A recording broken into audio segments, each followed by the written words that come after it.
everyone, I'm Elizabeth Crowder and I am one of the presenters for this week's student-led discussion.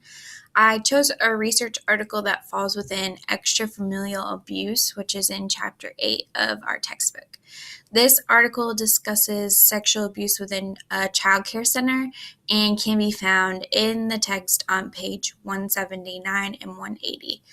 The citation for this article is posted below along with this week's questions for discussion.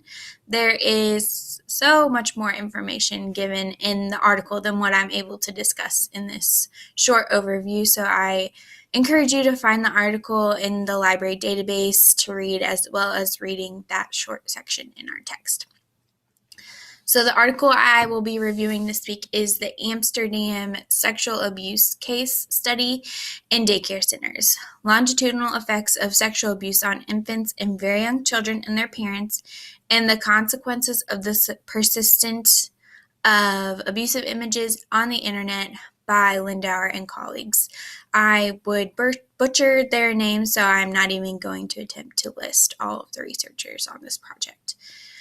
This part of the research was released in 2014 after beginning research in December of 2010.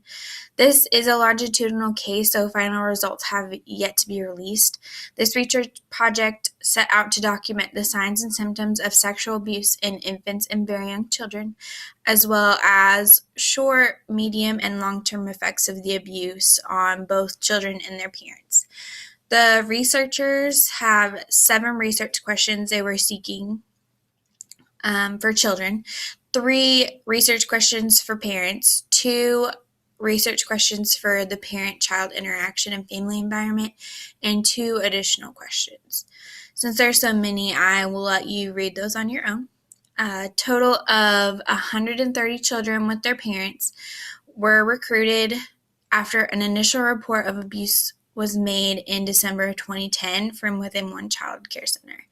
The researchers utilized a cross-sectional longitudinal design in order to combine 3 research techniques, examining the same children at different ages, examining children at different ages at the same point in time, and examining children of different ages at different points in time.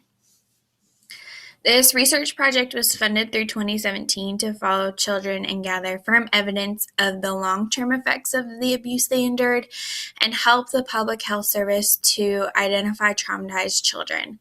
For children, they were rated on a symptom score checklist and the Sexual Knowledge Picture Instrument, Adams classification of genital abnormalities to identify injuries, as well as consulting the police and protection reports filed with the Public Health Service.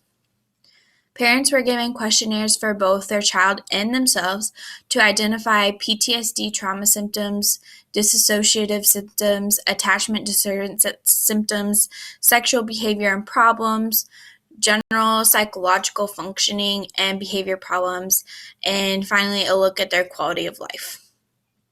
These multiple questionnaires were administered over time to detect changes in how the Public Health Service could provide intervention. Because the grant followed the children through 2017, the results have yet to be published by this research team. This study is the first of its kind to follow infants and very young children to identify signs and symptoms of sexual abuse.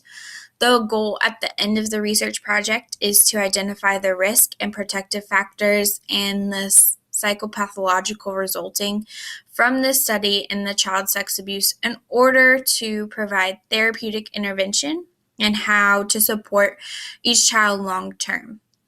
The discussion questions for this week are listed below. I look forward to the conversations we will have based on experiences we will have in the classroom or in hospitals, and having just completed the Stewards of Children's Sexual Abuse training last week.